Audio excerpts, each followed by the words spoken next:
1, 2, 3. Garuda Pancasila, aku tak pendukungmu. Patriot proklamasi, setia berpegang teguh. Pancasila tetap berjaya, rakyat lagi makmur tertata. Kita bersatu, ayo maju, maju, ayo maju, maju, ayo maju, maju. Ada yang masih ingat nggak kemarin kita belajar apa? Ya, betul Mbak Farid. Kemarin kan kita belajar tentang cahaya. Kita melihat cahaya itu menggunakan indera apa toh? Mata. Melihat. Ya, indera mata. Kalau kita mendengar bunyi, kita pakai indera apa? Dengar, telinga.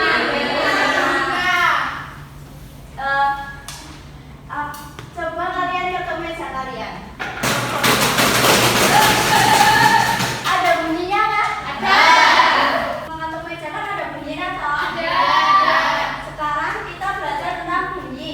Jadi bunyi itu ada sifat-sifatnya. Kita akan mempelajari itu.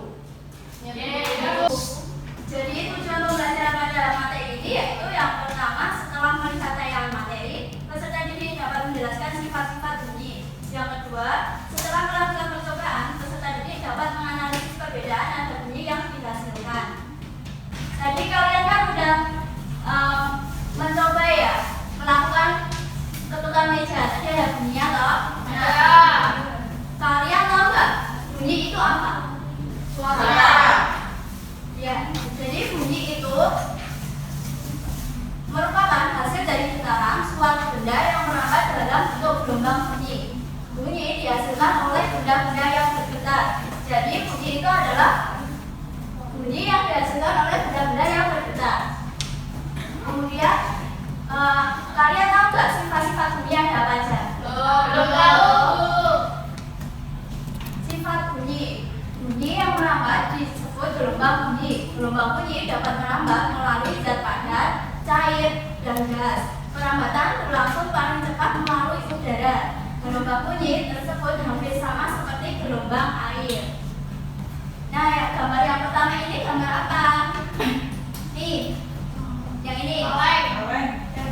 Ya, telepon kaleng. Jadi telepon kaleng itu termasuk perambatan bunyi melalui benda padat. Perambatan bunyi melalui benda padat dapat menggunakan untuk membuat mainan. Tadi ya, misalnya membuat mainan telepon-telepon dari kaleng gelas. Kemudian gambar yang kedua ini gambar apa? Kapal. Kapal.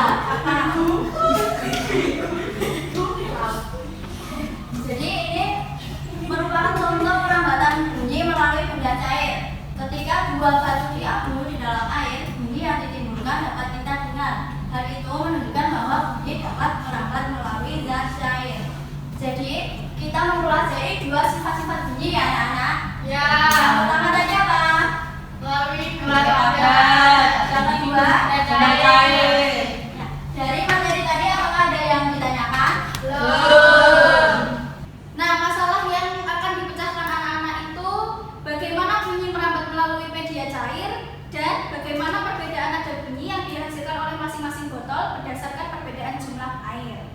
Nah, kalau tidak ada yang ditanyakan, langsung saja ya anak-anak, kita akan membuat project perambatan bunyi melalui benda cair dan bunyi yang dihasilkannya. Sebelum itu, ibu akan membagi dua kelompok. Satu kelompok terdiri 6 sampai 7 anak. Berhitung dari Mbak Viva. 1, 2, 3, 1, 2, 2. Nah, kelompok 1 di sebelah kanan dan kelompok 2 sebelah kiri. Oh ya. Nah, di sini ibu ada LKPD. Nah, anak-anak mengerjakan di sini dituliskan langkah-langkah dan kesimpulan hasil dari proyek yang kalian lakukan hari ini. Kelompok 1 mendapatkan baskom berbunyi, kelompok 2 mendapatkan botol berbunyi. Estimasi waktunya berapa menit anak-anak? 2, 5 menit. 5, oke.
gunting dan air. Lalu dapat disimpulkan bahwa percobaan ini bunyi yang dihasilkan saat didengar dekat mulut botol terdengar nyaring, sedangkan yang jauh dari mulut botol terdengar kurang nyaring. Jadi semakin kita dekat dengan mulut botol, maka bunyi yang kita dengar semakin nyaring dan sebaliknya.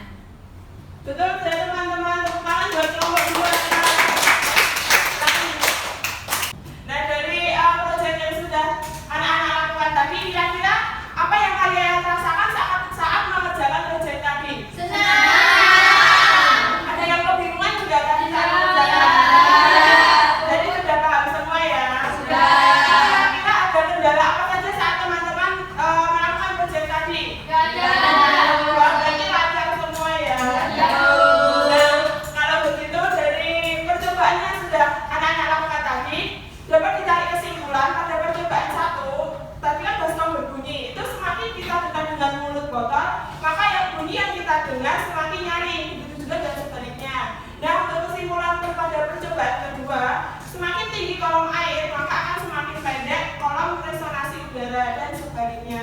Di sini buat dasar evaluasi nanti dikerjakan di rumah ya. Ya. Nanti dikumpulkan minggu depan. Ya. Dari materi hari ini apakah ada yang ingin ditanyakan? Apakah sudah jelas semuanya? Sudah. Nah kalau sudah jelas itu akan akhiri pembelajaran hari ini. Sebelum itu tutup, mari kita berdoa bersama-sama. Dipimpin oleh Mbak Fitria, coba. Teman-teman bersiap berdoa mulai. Subhanallah.